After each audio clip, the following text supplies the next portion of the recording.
Halo, selamat malam yang sudah join. Terima kasih. Sambil kita menunggu eh, Koko Cuan lagi join. Mungkin di sini karena di tempat saya lagi hujan seperti itu, jadi mohon maaf kalau suaranya mungkin masuk ke tempat Bapak Ibu rekan-rekan Fitret semua ya.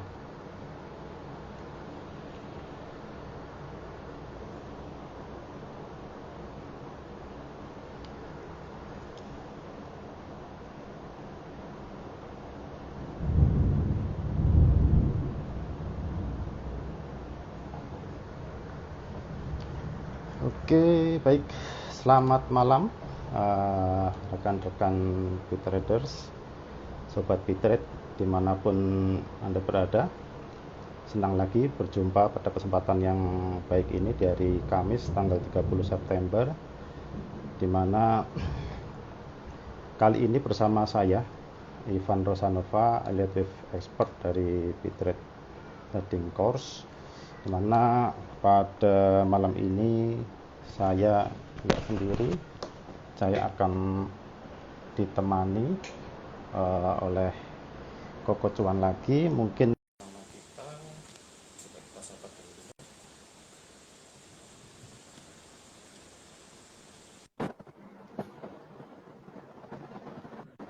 Halo, halo, halo Koko Cuan lagi.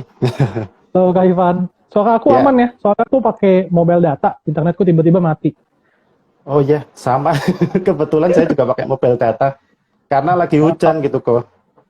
oh iya, Lagi hujan, cuacanya lagi nggak bersahabat. Ya, mohon maaf, harap maklum ya kalau misalnya suaranya agak mungkin ada gangguan gitu ya. iya.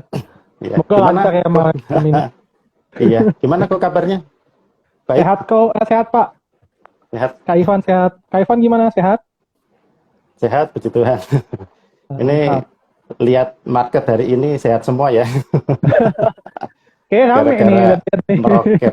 Iya, mungkin habis pada cuan nih, followersnya Koko Cuan lagi juga hari ini cuan pada ngikutin live IG kita malam hari ini ya.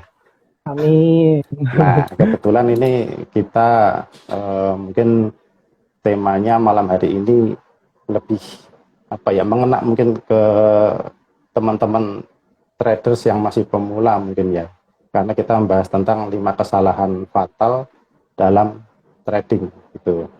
Nah, di sini kebetulan ada Koko Cuan lagi gitu.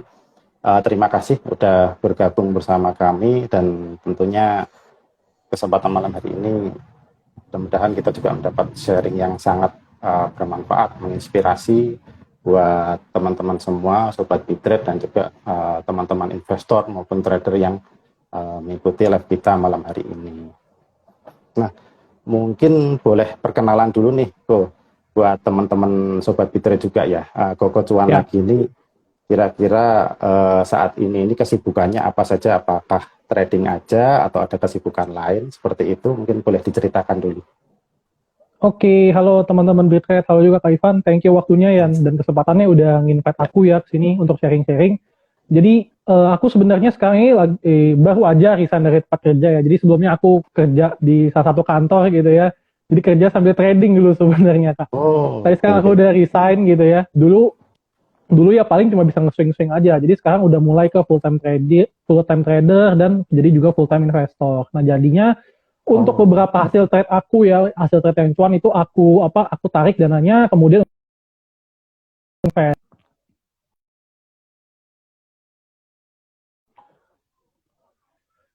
Jadi sekarang lebih fokus ke full time trader aja sama full time investor. oke. Berarti semakin fokus.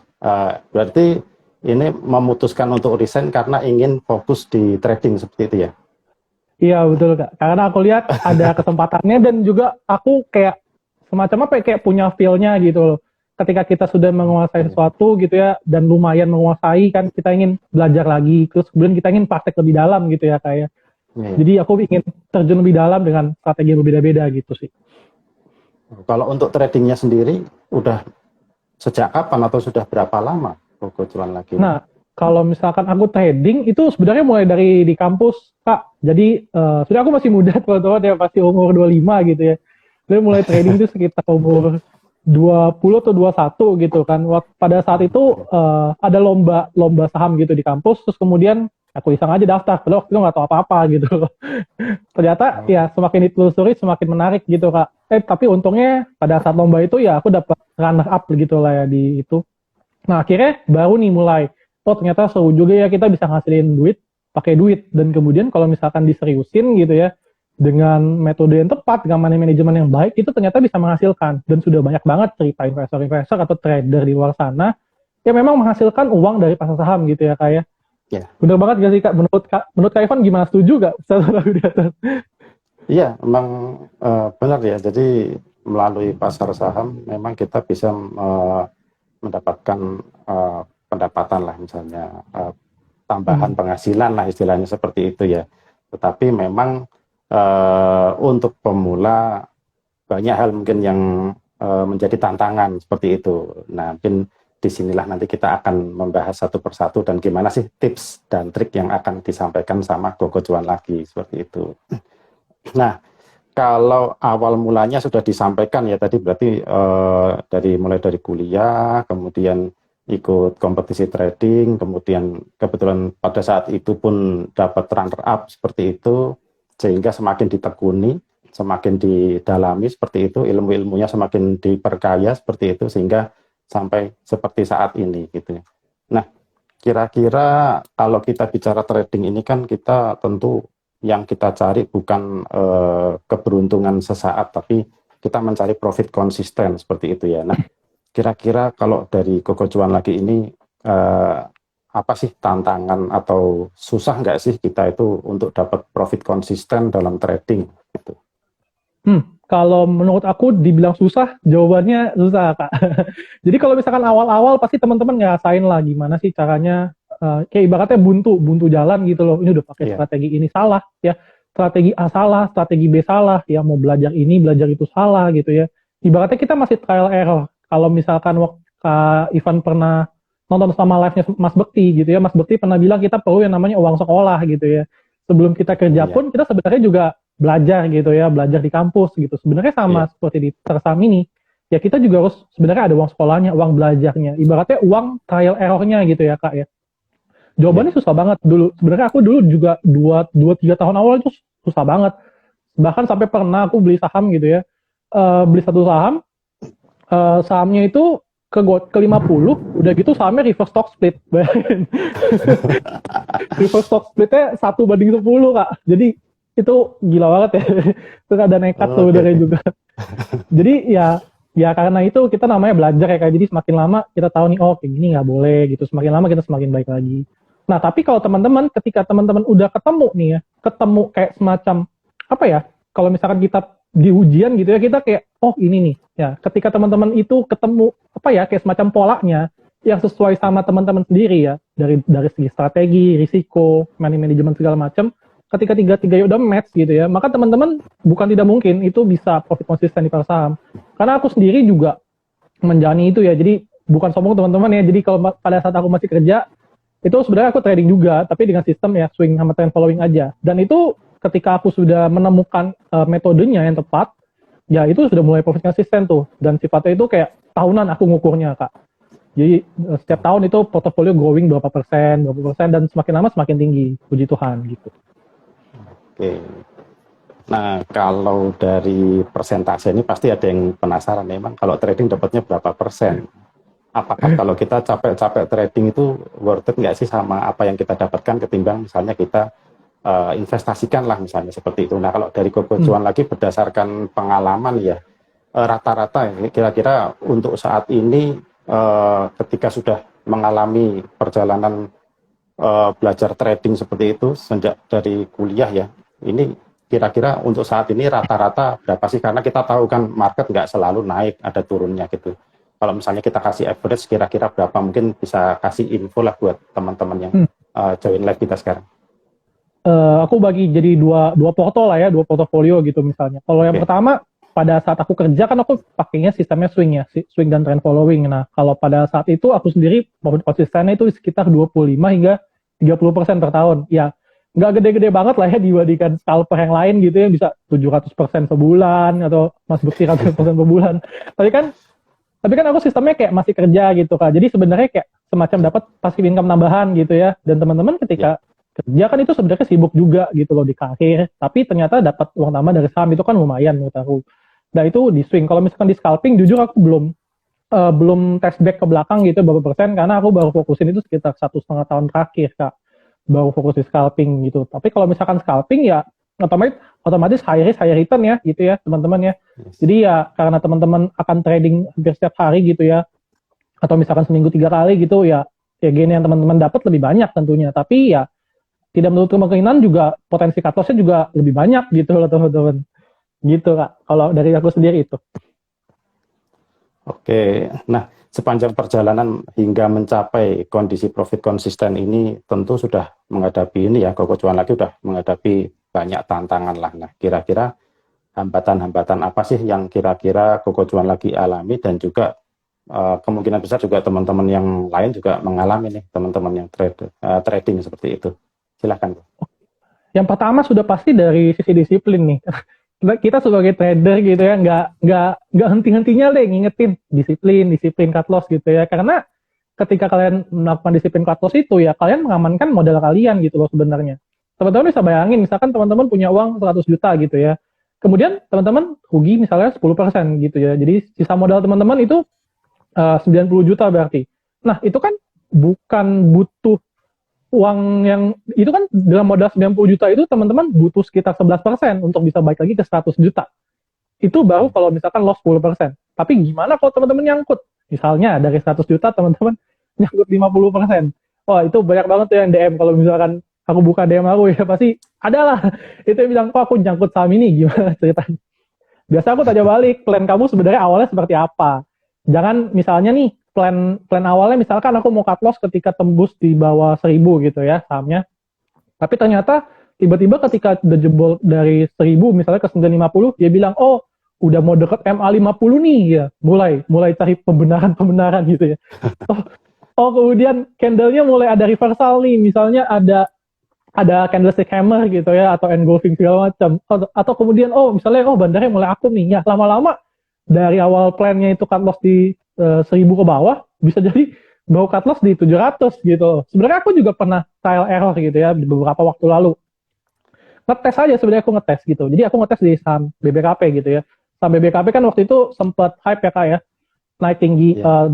sempat ke arah 440 gitu ya, terus volume lumayan. Udah kemudian aku ngetes aja entry gitu loh. Trial error sendiri aja, ngetes iseng-iseng. Kemudian ketika turun, aku tes nih misalnya, gue cari pembenaran nih misalnya, gue tes gitu kan. Terus malah aku average down gitu loh, berharap nanti sahamnya naik. Hasilnya apa? Hasilnya ya rugi kita makin membengkak teman-teman ya. Bahkan waktu itu aku kalau nggak salah bisa cut loss hampir sekitar 4-5 juta gitu ya di saham BBKP itu. Karena mencari pembenaran atas cut loss aku tadi gitu. Dan seharusnya aku sudah cut loss di awal dengan kerugian ya cukup hanya sekitar 500 ribu aja pada saat itu. Atau bahkan kalau nggak salah sih 800-an deh kalau nggak salah awalnya aku ingin cut loss, tapi aku iseng ngetes gitu loh. Tapi ya ternyata itu hasilnya. Pembelajaran juga sih, ya kita trial error lah teman-teman supaya jadi lebih baik lagi. Kemudian yang kedua, itu pertama dari sisi disiplin, yang kedua adalah dari sisi emosi gitu ya. Nah banyak banget teman-teman nih, ya misalkan ya memang sih baru awal mulai trading gitu ya, itu pasti akan ada emosinya gitu. Karena kan kita memasukkan uang kita gitu ya, gak mungkin kalau uang kita naik turun kita diem-diem aja awalnya. Pasti awalnya ada emosi, ada fear, ada greed di sana. Nah, kebanyakan teman-teman ya itu trading pakai emosi gitu loh. Kalau misalkan naik, wah cuan nih, posting sana sini gitu ya, aku cuan ini. Tapi sebenarnya, nah kemudian kalau rugi diem-diem aja gitu kan, tapi ya sedih sebenarnya, atau bahkan bisa yang paling parah itu bisa dendam di saham tersebut gitu ya. Nah sebenarnya trading yang baik seperti apa? Trading yang baik adalah ya teman-teman netral gitu emosinya. Ketika cuan biasa aja, atas ya udah lewat gitu kan. Nah, dengan emosi yang netral tersebut, nanti teman-teman akan sadar sendiri lah bahwa portofolio itu akan perform sebenarnya gitu loh. Ketika teman-teman bisa menentukan risk and reward yang bagus gitu loh. Jadi misalkan kita rugi di 2 saham gitu ya, tapi ketutup di 1 saham, itu kan nanti akan ke cover juga sebenarnya. Jadi mostly itu sih Kak, yang pertama dari sisi disiplin, kedua itu tradingnya ya kalau bisa kayak robot lah ya. Kalau misalkan aku sebenarnya ada juga nonton YouTube-nya Master Gema ya. Master Gema Goyardi dia bilang ya trading itu nggak boleh pakai emosi gitu loh. Trading itu ya trading kayak robot gitu dia bilang. Ya aku belajar banyak sih dari dia juga. Oke, berarti kalau kita nggak perlu pakai emosi, artinya jangan sampai terbawa emosi ya, gitu ya. Artinya kalau kita sudah kira-kira emosinya mulai dipermainkan, mendingan melipir dulu, istirahat gitu ya. Iya bener, bener Mungkin gitu banget. ya. Kalau banyak cut loss ya bisa kayak sebagai cuti dulu deh, gue cuti trading dulu deh, nggak apa-apa, gue refreshing aja gitu ya, gue nonton film apa gitu misalnya, atau misalkan gue main, itu kan bisa. Terus kalau misalkan udah terlalu euforia juga, ya sebenarnya ya boleh aja lanjut, tapi ya dengan money management yang tidak terlalu over confidence gitu ya, kayak misalnya awal pembelian satu saham 10 juta, tiba-tiba karena gue trading lagi cuan banyak nih, ibaratnya lagi banyak yang cuan dia dengan rugi. Tiba-tiba aku naikin misalkan ke 50 juta satu kali trading. Nah, tahu-taunya biasanya sih yang kayak gitu sih, biasanya itu malah jadi rugi biasa aja. Bukan untung. Iya. Oke. Nah, ini eh, menarik juga ya buat teman-teman. Mungkin juga kalau kondisinya seperti ini kok, karena mungkin banyak kan teman-teman mungkin yang trading itu modalnya mungkin dapatnya dari sumber dana yang mengakibatkan ada kewajiban lah, berhutang Ya. misalnya. Nah, gitu. Nah, ini menghadapi situasi yang seperti ini, terutama kan fenomena yang kemarin sempat terjadi waktu saham-saham roket, IHSG naik, takut ketika, sorry, apakah suara saya masih nyambung nggak ya? Ada kadang nge-lag Pak, kadang nge-lag Kak, Oh, lagi loading oke, di saya. oke, sorry, sebentar. Eh, Kalau suara saya mungkin masih ini ya, masih terdengar ya kok. Iya, suaranya masih aman kok. Cuma videonya tuh ada loading di saya sih. Oh, oke, sebentar. Nah, mungkin bisa sambil dijelaskan sama Koko Juan lagi ya, terkait Boleh boleh. dengan apa yang saya maksudkan untuk teman-teman yang mungkin sudah pernah atau mungkin ya mungkin gambarnya udah muncul ya. Udah aman, udah aman. Nah, mungkin buat teman-teman yang sudah pernah mengalami atau saat ini baru mulai trading pakai uang pinjaman gitu, atau baru pikir-pikir untuk pakai pinjaman, kira-kira ada saran nggak dari kekocuan lagi gitu? Kalau misalkan teman-teman pakai trading pakai dana seperti itu sudah pasti ada beban ya teman-teman ya, kan ada beban bunga yang harus dibayar, terus kemudian pokoknya juga harus dibayar. Belum lagi kalau misalkan pembayarannya telat gitu ya, ditagih-tagih rentenir segala macam. Kalau misalkan teman-teman lagi trading tiba-tiba digedor-gedor pintunya gitu kan, itu kan nggak tenang juga ya teman-teman. Ya kalau misalkan aku sih ya sudah pasti ya teman-teman harus memastikan bahwa uang tersebut adalah uang dingin gitu loh. Uang dingin maksudnya apa? Uang yang sudah bebas. Ya maksudku adalah uangnya teman-teman itu teman-teman sudah harus punya yang satu namanya proteksi diri dulu gitu kan. Sudah punya proteksi, kemudian teman-teman sudah punya proporsi cicilan yang sehat. Ya kan, terus kemudian teman-teman juga harus punya dana darurat juga. Nah, baru deh teman-teman sudah ditambah dengan kebutuhan sehari-hari ya teman-teman. Nah, baru teman-teman bisa menggunakan dana tersebut sebagai dana trading gitu sebenarnya, Kak. Jadi ya sangat tidak disarankan kalau misalkan teman-teman trading dengan uang-uang tadi gitu ya. Selain satu tradingnya under pressure gitu ya. Kedua sudah pasti ya psikologis teman-teman nggak tenang ya, nggak netral, itu sudah pasti emosinya main gitu ya, udah pasti ada grit di sana, itu sudah pasti. Dan kemudian fear bahkan bisa lebih besar lagi ya, karena kalau misalkan kalau gua rugi gimana nih balikinnya gitu loh. Gitu sih Kak kalau menurut aku.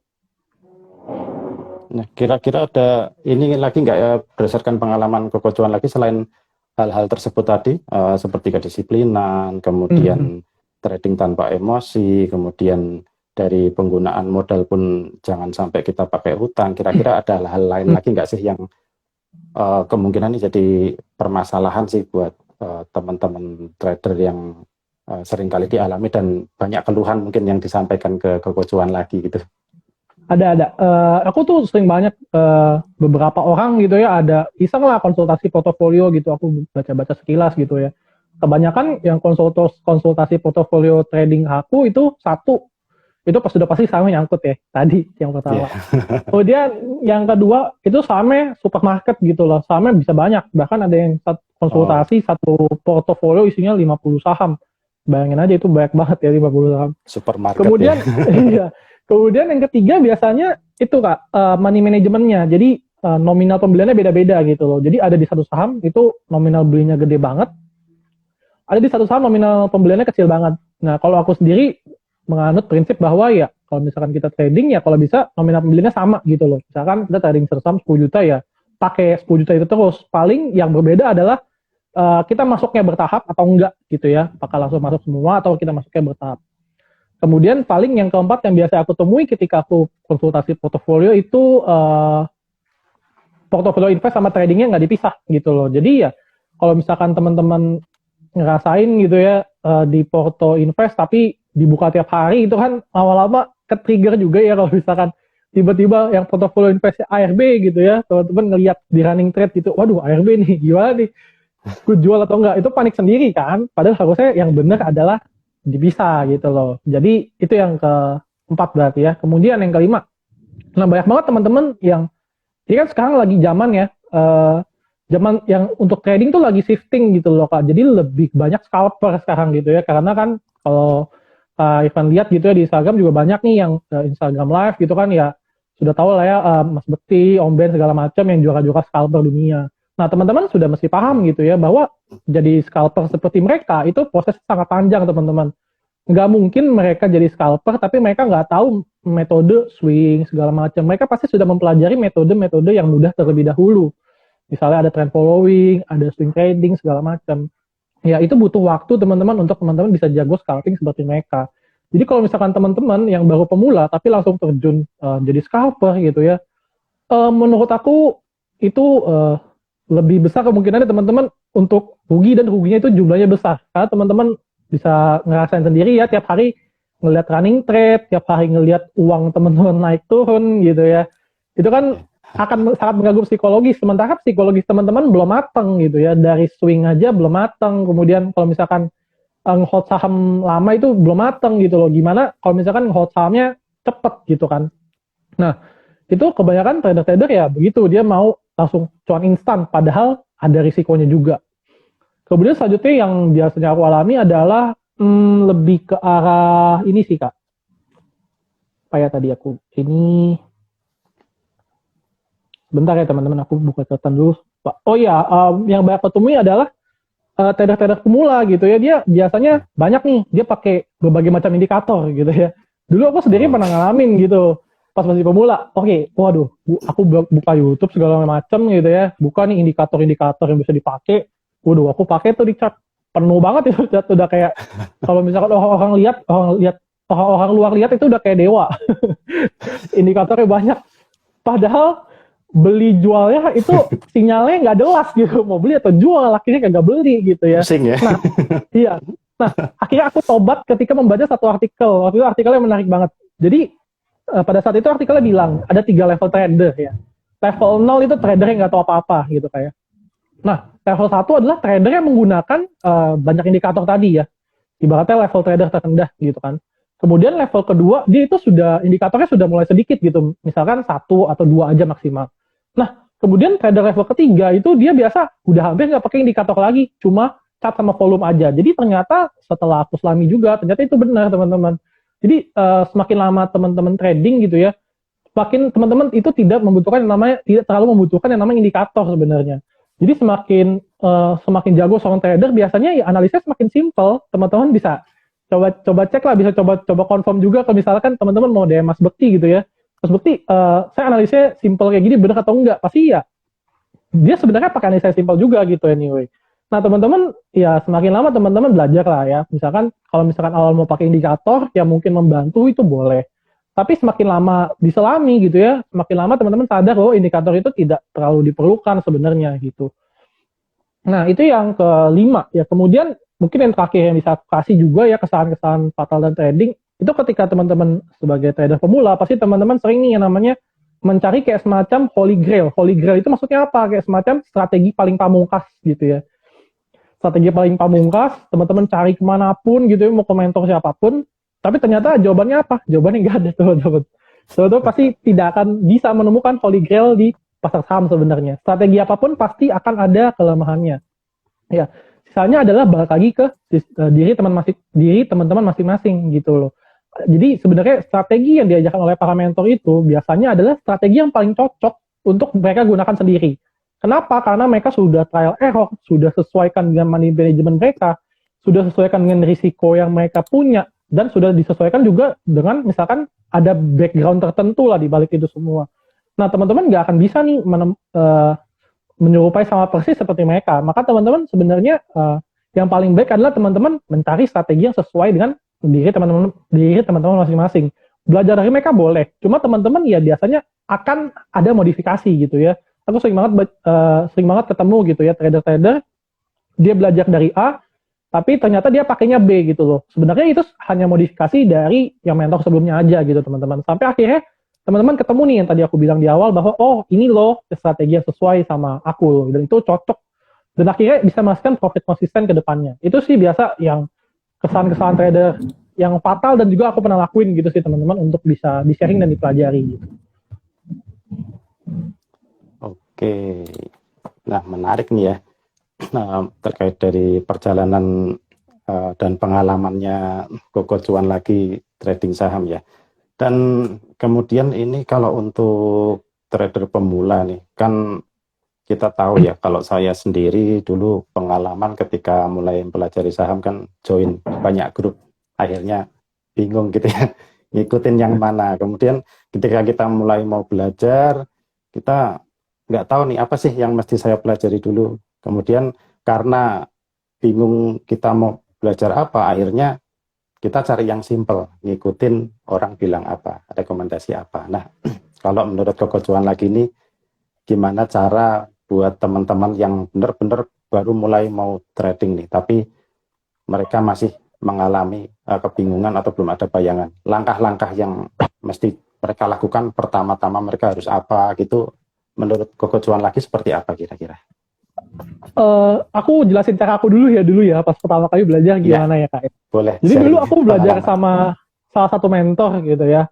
Teman-teman mungkin tahu mentornya itu ya cewek sekarang terkenal gitu ya, suka live IG juga.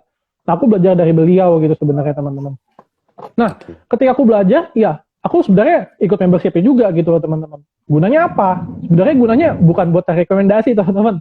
Sebenarnya itu ada jadi rekomendasi juga, tapi itu poin terakhir lah yang aku pengen dapat benefitnya. Gunanya apa? Gunanya ya aku ingin belajar edukasi karena di sana banyak banget video edukasinya yang beliau kasih gitu ya.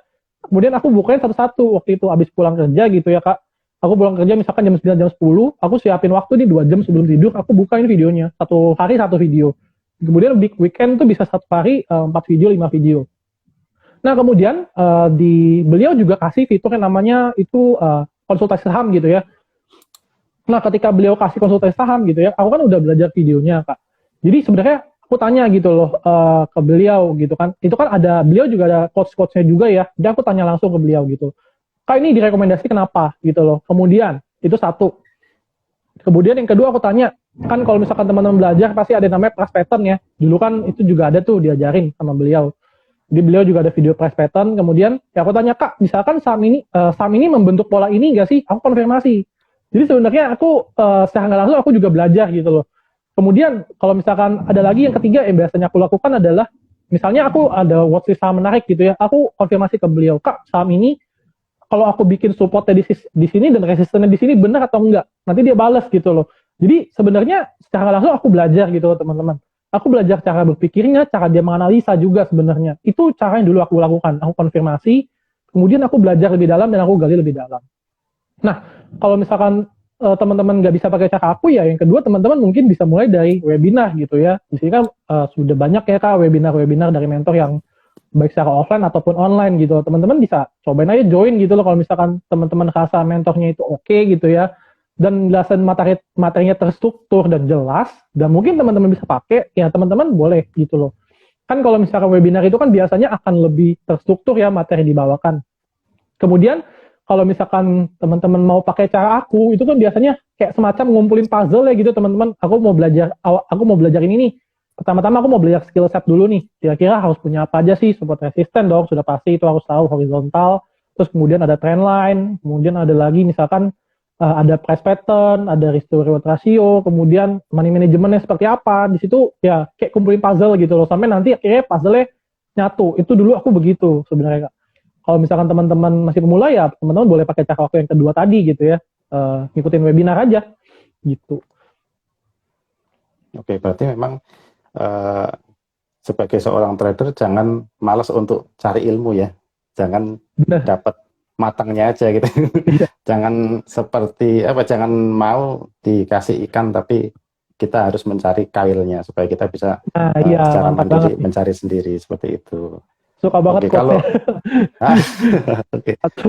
Nah, kalau kita bicara saham, dalam memilih saham kan tentu Koko Cuan lagi juga pasti akan pertimbangkan dari sisi teknikal dan fundamental gitu ya.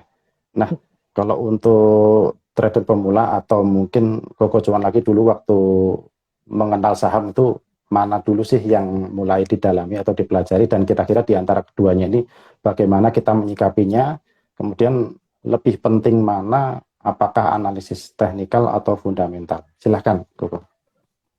Kalau misalkan lebih penting mana analisis teknikal dan fundamental, jawabannya sama-sama penting teman-teman. Nah, sebenarnya ini aku balik lagi ke teman-teman, teman-temannya sukanya seperti apa gitu loh. Karena kan ada dua tipe orang ya kayak biasanya aku temui. Ya. Yang satu dia tipenya adalah dia nggak suka lihat aplikasi mobile apps sekuritas lama-lama nih. Itu kan sudah pasti tujuannya mengarah ke investor dong.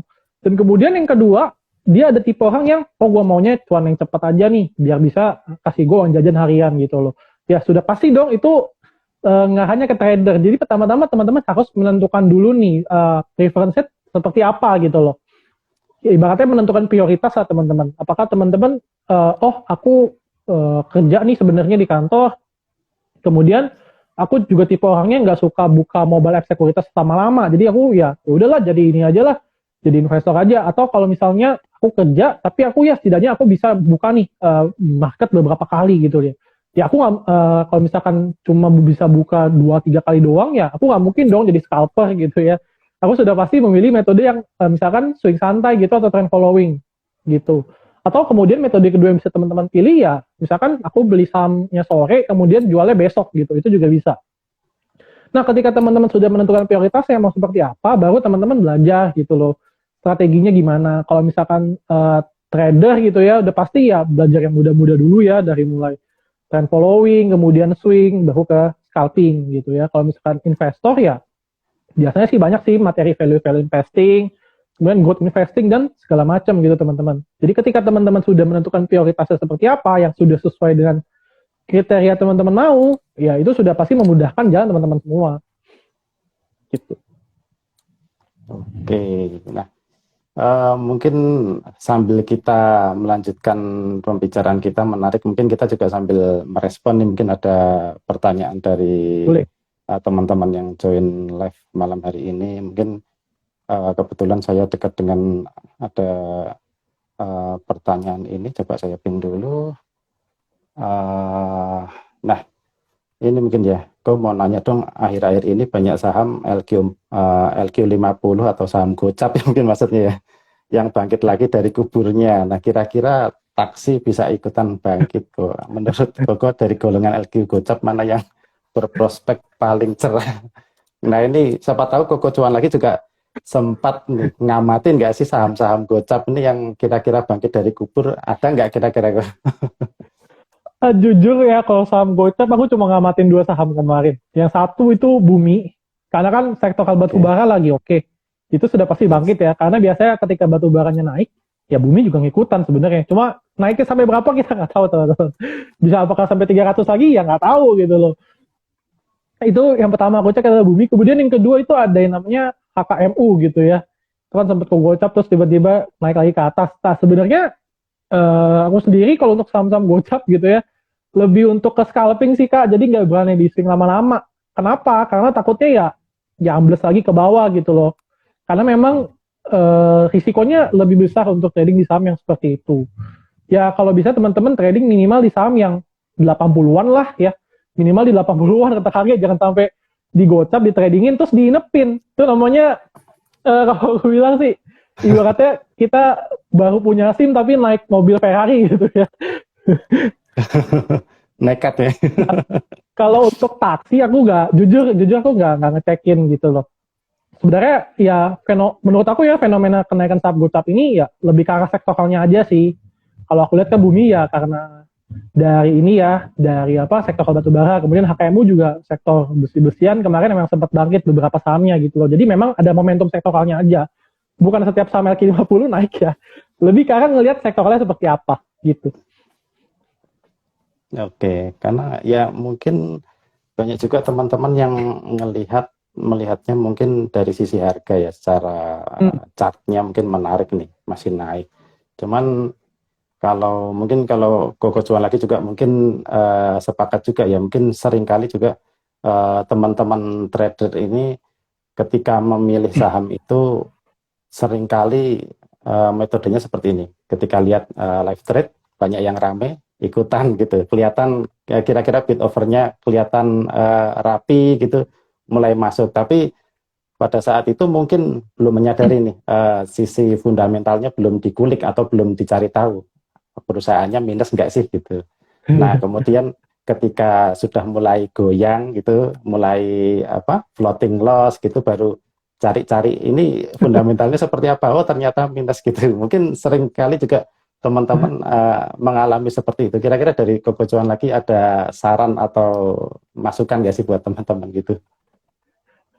Satu yang saran aku adalah tadi ya, kalau misalkan ada saham-saham yang seperti itu bangkit, ya teman-teman selalu ingat yang namanya disiplin cut loss ya teman-teman.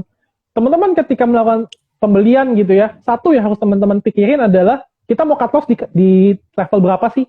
Bukan level taking profitnya ya, kalau aku pribadi ya. Aku lebih cenderung lihat nih, oh kalau misalkan aku beli di sini, kira-kira level cut loss-nya di berapa nih? Apakah aku bisa terima atau enggak ketika sahamnya menembus area tersebut? Kita ya memang trading bikin profit, tapi menurutku keamanan modal itu jauh lebih penting dibandingkan kita bikin profitnya. Nah, kalau misalkan tadi teman-teman ketika sudah floating loss gitu baru melihat fundamentalnya, itu berarti kayak semacam sudah mulai mencari pembenaran gitu ya teman-teman. Padahal ya sudah pasti itu harusnya biasanya yang terjadi adalah itu sudah menembus level cut loss yang teman-teman tentukan sendiri biasanya. Wah udah tembus nih, wah gue tahan dulu deh. Karena saham-saham gocap yang lain tiba-tiba naik. Padahal kan ya belum tentu, bisa aja besok turun lagi ke 50 teman-teman ya. Jadi ya menurut aku yang paling penting adalah satu sih disiplin cut loss tadi. Ketika teman-teman entry suatu saham, teman-teman harus langsung menentukan kira-kira level cut loss itu di berapa. Apakah saya sanggup terima atau tidak. Kalau misalnya saya nggak sanggup terima, saya akan skip sahamnya. Biasanya aku seperti itu. Oke, kalau kita bicara mengenai misalnya alokasi modal nih, kira-kira dari Koko Cuan lagi ada advice atau saran nggak sih, kira-kira saham-saham yang kita pilih itu secara kriteria mungkin dari market cap atau seperti apa, atau dari sisi harganya, kemudian berapa persen sih kita mengalokasikan modal kita ke saham-saham katakan big cap seperti itu. Kemudian untuk yang saham-saham lapis third liner misalnya seperti itu, atau saham-saham gorengan ini berapa persen sih, ada tips and trick supaya ketika kita mengalami kerugian di saham-saham gorengan ini, kita masih bisa cover dari trading di saham-saham yang berfundamental solid seperti itu misalnya. Satu, itu sudah pasti teman-teman harus memisahkan portofolio ya teman-teman. Kalau misalkan teman-teman mau full trading di saham gorengan, itu harus satu portofolio pribadi. Kenapa? Karena itu sudah pasti teman-teman akan melihat saham tersebut setiap hari gitu ya, naik turunnya seperti apa, itu teman-teman akan buka tuh. Jadi menurutku itu tidak bisa digabungkan dengan portofolio saham lain. Apalagi digabungkan misalkan dengan swing gitu ya. Kemudian yang kedua, sudah pasti ketika teman-teman punya portofolio saham yang blue chip gitu ya, yaitu portofolio saham blue chip aja. Jadi saranku sih teman-teman bisa aja ketiga portofolio gitu misalnya ya. Satu untuk portofolio saham blue chip yang teman-teman ingin nabung gitu setiap bulannya. Kemudian yang kedua mungkin ada portofolio saham yang swing santai gitu ya, yang agak lama, bisa 2 bulan sampai 3 bulan holdnya, atau bahkan yang lebih cepat lagi agak mingguan gitu ya. Kemudian yang ketiga, teman-teman mungkin bisa alokasin juga untuk yang scalping gitu ya, yang harian gitu teman-teman. Nah, kalau misalkan alokasi dana sendiri itu sudah pasti berbeda-beda. Kalau misalkan teman-teman pemula ya sudah pasti adalah alokasi untuk portofolio scalping itu pasti akan lebih kecil gitu ya. Misalnya teman-teman punya uang 100 juta gitu kan. Untuk scalping misalkan teman-teman taruh aja 10 juta gitu loh. Sisanya ya untuk dipecah ke untuk yang invest seperti blue chip atau yang swing agak santai gitu kan. Nah itu balik lagi ke preferensi teman-teman. Tapi saranku kalau teman-teman baru mulai, ya teman-teman alokasiin untuk yang scalping itu ya jangan terlalu banyak lah, karena kan risikonya juga gede. Dan teman-teman itu butuh waktu loh, butuh uang belajar juga di scalping tersebut. Jadi most likely sih itu pasti akan rugi dulu di awal-awal sampai akhirnya ketemuin polanya yang bagus seperti apa. Oke. Nah, kalau eh, kita mulai kalau bicara dengan kondisi market seperti sekarang ini ya, Ko. Kira-kira kalau menurut Koko Cuan lagi ini kondisinya seperti apa sih sekarang, dan kemudian ada nggak tips and trick untuk menghadapi kondisi market seperti saat ini? Kira-kira apa yang teman-teman trader bisa lakukan untuk tetap bisa profit konsisten, tapi juga terhindar dari risiko-risiko trader pemula seperti itu. Silakan. Kalau market sekarang menurutku ya tadi closingnya bagus ya, dia berhasil break ya, IHSG berhasil breakout dari resistannya di 6.140 dan kemudian ke 6.200 gitu kan. Ya targetnya ya kalau bisa ya ke 6.400, semoga nggak di-prank lagi turun ke bawah gitu loh. Ya kondisi market seperti ini kalau menurut aku sih ya dari sisi sektoral itu yang kuat itu ada dua sektor teman-teman, karena menjelang window dressing juga. Yang satu dari sektor batubara ya, kemudian yang kedua dari sektor konstruksi ya, karena aku lihat sih dua sektor itu yang konstruksi itu ketika IHSG turun dia tetap kuat banget. Kemudian batubara juga sekarang lagi hype-hype-nya gitu ya, semua banyak flow banget ke batubara gitu sebenarnya. Yeah. Dan kemudian mungkin yang akan menyusul itu ya saham nikel itu, tapi ya menyusul ya, itu belum ada pergerakan ini banget kecuali satu saham gitu. Kemudian tips and trick yang bisa aku share ke teman-teman adalah satu, teman-teman ya setiap market itu aku selalu bilang kayak gini sih di setiap live gitu, setiap tahun market akan kasih pembelajaran sebenarnya ke kalian gitu loh. Jadi sebenarnya setiap tahun itu ya teman-teman harus punya strategi yang teman-teman sesuaikan gitu loh. Maksudnya apa? Jadi ketika teman-teman ketemu satu strategi yang bisa bertahan di berbagai kondisi market, ya itulah strategi yang teman-teman pakai gitu loh. Jadi sebenarnya kita ini ya terus trial error teman-teman, kalau misalkan teman-teman masih pemula gitu kan, terus trial error sampai akhirnya ketemu strategi yang benar-benar sesuai banget sama diri teman-teman masing-masing. Sampai akhirnya ya teman-teman bisa konsisten gitu loh trading di pasar saham. Sampai akhirnya ketemu nih, oh ini sesuai strategi sesuai sama gue. Kondisi market misalkan lagi bearish juga gue bisa applicable ya. Memang bearish semua strategi pasti akan turun karena market kan lagi turun gitu ya. Tapi setidaknya teman-teman bisa meminimalisir kerugian itu dengan disiplin tadi ya. Kemudian ya akhirnya kayak misalnya contoh aja ya tahun 2020 kemarin kan itu sempat hancur ya, 2019 ke 2020. Itu portofolio orang pasti pada minus tuh. Ya, aku sendiri minus sampai 30%. Tapi akhirnya ya di 2020 aku ubah lagi kerugian tadi gitu loh. Karena kan setiap siklus kan, setiap market kan pasti memiliki siklus ya. Habis bearish pasti ya gak lama akan bullish lagi sebenarnya. Apalagi ketika bearishnya kencang, pasti bullishnya juga kencang gitu loh. Jadi ya aku cover lagi kerugiannya dengan strategi yang aku punya gitu ya, sampai akhirnya ya bisa berbalik jadi untung sebenarnya teman-teman. Tapi gimana kalau teman-teman tadi satu nggak disiplin gitu ya, ketika di 2019 sampai 2020 kemarin teman-teman nggak katos gitu sahamnya. Mungkin ya kalau aku cek ya beberapa saham itu ya sudah balik lagi ke harga 2019 kemarin. Contohnya sektor konstruksi gitu kan, itu ya balik lagi sebenarnya harganya ke sana. Jadi teman-teman kalau misalkan teman-teman batasi kerugian, teman-teman bisa ambil lagi di bawah, kemudian ya teman-teman tinggal enjoy aja sebenarnya, gitu. Oke, nah mungkin nggak kerasa ya, ini udah hampir 1 jam nih. Kira-kira ini kita juga bicara bagaimana sih kalau kita itu mau jadi seorang trader yang sukses, memang jalannya sangat berliku, nggak gampang. Kita butuh jam terbang, kita butuh pengalaman, pembelajaran seperti itu. Nah, kalau menurut Konelson ini, ke Koko Cuan lagi, ini kira-kira kenapa banyak trader yang mengalami kegagalan daripada trader yang berhasil? Kira-kira apa masalah-masalahnya yang seringkali membuat mereka kapok gitu? Kalau aku sendiri gini sih Kak, aku sendiri mengumpamakan ya, kejadian tadi itu kayak misalkan kita bisnis gitu ya. Ketika kita bisnis, itu kan kita pasti akan perlu belajar juga namanya. Atau kalau teman-teman biasanya pernah dengar itu namanya 10.000 jam ya teman-teman.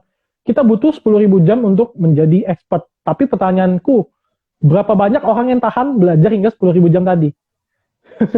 Iya, Tentu nggak kuat. tentu sangat ya benar, tentu sangat nggak banyak ya teman-teman. 10.000 jam itu kalau di total sudah berapa tahun di market gitu ya. Kalau misalkan aku contoh Mas Bekti aja, Mas Bekti itu sudah belasan tahun di market gitu loh, sampai akhirnya dia sukses. Awalnya sudah pasti babak belur duluan. Awalnya dia sudah pasti adalah dia mencari 10.000 jam tadi, metode yang terbaik seperti apa yang sesuai sama dia. Tapi ya kenapa banyak yang gagal? Karena tadi nggak kuat 10.000 jam tadi. Nah, ketika teman-teman di tahun 2020 kemarin market bullish gitu ya, euforia di mana-mana, pamer profit sana sini gitu kan. Nah, di tahun 2021 mana gitu loh ketika market nggak perform seperti ini, teman-teman apakah masih bisa kuat atau enggak sebenarnya, atau bahkan uh, beberapa temanku sudah tutup rekening saham gitu sebenarnya. Ya, dia udah nggak kuat sama kondisi market bearish gitu sebenarnya. Itu baru berapa jam belajar aja loh teman-teman, belum sampai 10.000 jam tadi sampai expert. Nah, ketika teman-teman sudah mencapai 10.000 jam tadi, itu menurut aku sih kecenderungan untuk menjadi trader sukses itu jauh lebih tinggi, akan sangat jauh lebih tinggi. Jadi buat teman-teman yang masih belajar gitu ya, semangat aja belajar terus. Teman-teman cari nih metode sukses sama teman-teman seperti apa. Terserah mau pakai metode apa, atau kalau misalkan teman-teman suka pakai Elliott Wave gitu ya, mungkin bisa follow Bitrate juga kan, karena Elliott Wave expert. Atau kemudian kalau misalkan teman-teman mau bandarmologi, ya teman-teman cari mentor bandarmologi seperti apa kalau teman-teman penasaran. Atau misalnya mau ke price pattern atau scalper gitu, teman-teman cari aja mentornya. Nah, teman-teman terus belajar sampai akhirnya teman-teman, oh ketemu nih, gue suka sama yang ini, gue cocok sama yang ini, ya udah kita praktek, kemudian kita evaluasi setahun kira-kira return aku berapa sih dari metode ini. Kalau misalkan oke dan bisa bertahan di berbagai kondisi market, ya teman-teman lanjutin gitu, atau bahkan diimprove untuk menjadi lebih baik lagi gitu Kak. Oke, mungkin ini untuk pertanyaan terakhir, mungkin dari Koko Cuan lagi sendiri, ada saran atau tips dan trik buat teman-teman trader atau investor yang lain mungkin yang menjadi tips supaya teman-teman yang mau trading ini bisa tetap semangat untuk menghadapi segala situasi pasar seperti itu, meskipun lagi marketnya turun nggak bosen, ketika lagi naik juga nggak terbawa euforia, kira-kira seperti apa kok? Satu, teman-teman mesti ingat bahwa investor di Indonesia itu jumlahnya itu masih sangat sedikit. Kalau nggak salah di angka sekitar 1, berapa persen ya kalau nggak salah, ingatku ya. Belum sampai Jumlah 2% investor ya? Iya, belum sampai 2%. Teman-teman Masih sepi ya? bayangin sama negara tetangga, negara Amerika itu jumlah investornya udah sekitar 50%. Jadi ketika ditanya 10 orang, 5-nya tahu saham. Di Indonesia, Ya. betul-betul bayangin ditanya 10 orang, cuma 1 sampai 2 orang yang tahu saham. Teman-teman coba bayangin ketika misalnya nanti, ya nggak usah jauh-jauh deh, misalkan 10% aja orang Indonesia yang investasi ke saham. Teman-teman bisa bayangin IHSG sekarang berapa? Di angka 6.400. Nah, ketika jadi 10% investor lokal masuk, itu sudah jadi berapa? Dan kemudian yang kedua, teman-teman lihat ini sekarang lagi namanya startup ya, lagi apa namanya, money flow juga kebanyakan ada investor startup juga. Nah, teman-teman lihat kalau misalkan makin banyak startup di Indonesia yang IPO, sudah pasti asing juga akan masuk lebih banyak. Ya, jadi teman-teman lihat ketika teman-teman sudah prepare semuanya gitu ya, strateginya sudah ngerti semua, sudah paham metode tradingnya seperti apa, dan ketika teman-teman lihat Indonesia semakin berkembang, ditambah dengan IHSG semakin berkembang, ya itu aku udah gak kebayang lagi, itu cuan di saham itu sudah semakin besar. IHSG 20.000 mungkin aja, kenapa enggak gitu loh. Dan kemudian juga yang ketiga, ada berita waktu itu bahwa Indonesia akan menjadi negara dengan ekonomi terkuat ya, negara dengan ekonomi 5 besar terbaik di dunia gitu teman-teman, di tahun 2000 berapa ya, kalau nggak salah sih 100 tahun Indonesia merdeka, berarti sekitar 2045 sampai 2050. Itu teman-teman bayangin itu berapa banyak lagi asing yang akan masuk ke sini.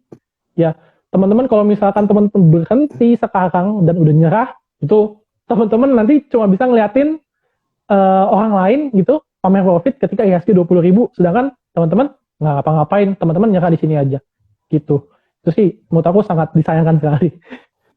Oke, wah luar biasa nih sharing pengalamannya dari Koko Cuan lagi. Memang buat teman-teman saya pun mungkin bisa memberikan motivasi juga semangat supaya untuk trading saham teman-teman bisa disiplin seperti yang Koko Cuan lagi juga sampaikan tadi, di mana itu menjadi masalah mungkin buat teman-teman saat ini kurang disiplin, kemudian seringkali mungkin ada floating loss didiamin, akhirnya makin dalam gitu. Nah, kemudian daripada itu juga manajemen portofolio ya, gimana kita mengatur portofolio kita seperti uh, tipsnya yang disampaikan oleh Koko Juan lagi tadi bisa dipisahkan antara portofolio yang untuk saham-saham gorengan mungkin atau untuk saham-saham yang big cap seperti itu supaya nggak tergoda nih gitu. Jangan sampai modalnya yang untuk beli saham big caps larinya ke saham-saham gorengan seperti itu ya. Nah, kemudian tentu dengan teman-teman ini bisa trading dengan disiplin, kemudian dapat profit konsisten, tentu diharapkan teman-teman jadi secara tidak langsung memberikan dampak yang positif ya buat lingkungan di sekitar teman-teman supaya semakin banyak lagi orang yang menyadari bahwa pasar modal atau pasar saham ini merupakan suatu tempat yang sangat memberikan prospek untuk kedepannya karena pasar modal kita akan sangat besar potensinya untuk bertumbuh, kemudian kita pun bisa mendapatkan profit dari sana, mendapatkan income tambahan selama kita bisa berdisiplin, kemudian melakukan analisis secara berimbang seperti yang disampaikan oleh Connection tadi dari sisi teknikal maupun fundamental itu penting. Jadi ketika kita memilih suatu saham, kita harus bisa atau kita harus memastikan bahwa kondisi perusahaannya aman atau stabil secara sisi fundamental sehingga kita trading pun lebih tenang seperti itu. Dan kalaupun memang kita mau mengambil saham-saham yang mungkin sedang hype seperti itu, tapi kita nggak mau ketinggalan ya, kita mungkin masuk dengan uang yang sedikit seperti itu sehingga kerugian pun juga lebih terkontrol gitu seperti itu.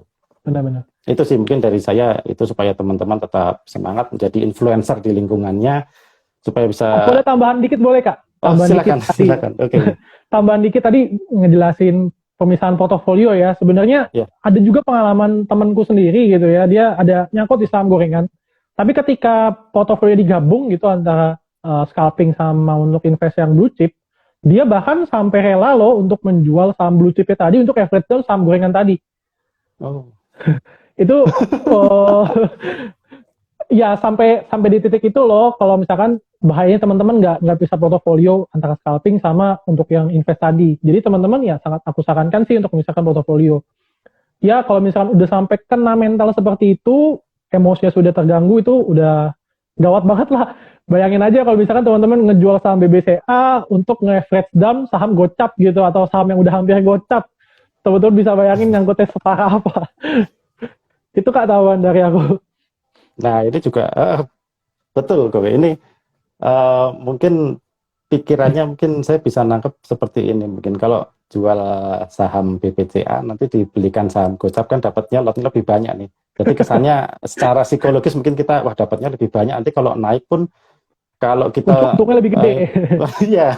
Kalau kita bandingkan kan nunggu saham BBCA naik 10% sama nunggu saham gocap naik 20% kan bisa jadi lebih cepat yang gocap naik 20% ya. Tapi kan dari sisi risikonya dulu kita perlu telaah lagi nih dari sisi lagi-lagi kita lihat ke fundamentalnya seperti apa tentu ya seperti itu. Betul banget. Oke, mungkin ini ada pertanyaan satu aja mungkin yang bisa saya mungkin ada yang tanya nih variabel untuk buat target pribadi apa aja kok gitu. Variabel ini maksudnya apa ya? Aku kurang ngerti maksudnya variabel. Apakah variabel dalam trading atau pencapaian achievement pribadi atau gimana? Mungkin boleh diperjelas. Variabel mungkin pertimbangan-pertimbangan yang ini ya mungkin kalau bisa saya bantu mungkin ini maksudnya pertimbangan-pertimbangan untuk membuat target pribadi dalam melakukan trading seperti itu. Kalau target pribadi otomatis satu sudah pasti aku tadi ya teman-teman aku ngitung dulu risknya berapa, apakah bisa diterima atau enggak. Kemudian teman-teman ngecek nih risk to reward rasionya apakah sesuai. Misalnya aku beli saham di 1000 gitu ya, aku punya target profit di 1100, kemudian aku punya level cut loss di 950. Itu kan berarti 1:2 ya, itu menurut aku ya masih oke dan masih layak untuk ditradingkan gitu loh. Jadi ketika teman-teman rugi 2 dan kemudian cuan 1 itu masih bisa BP gitu loh, nggak rugi 1 cuan 1 itu teman-teman rugi gitu loh.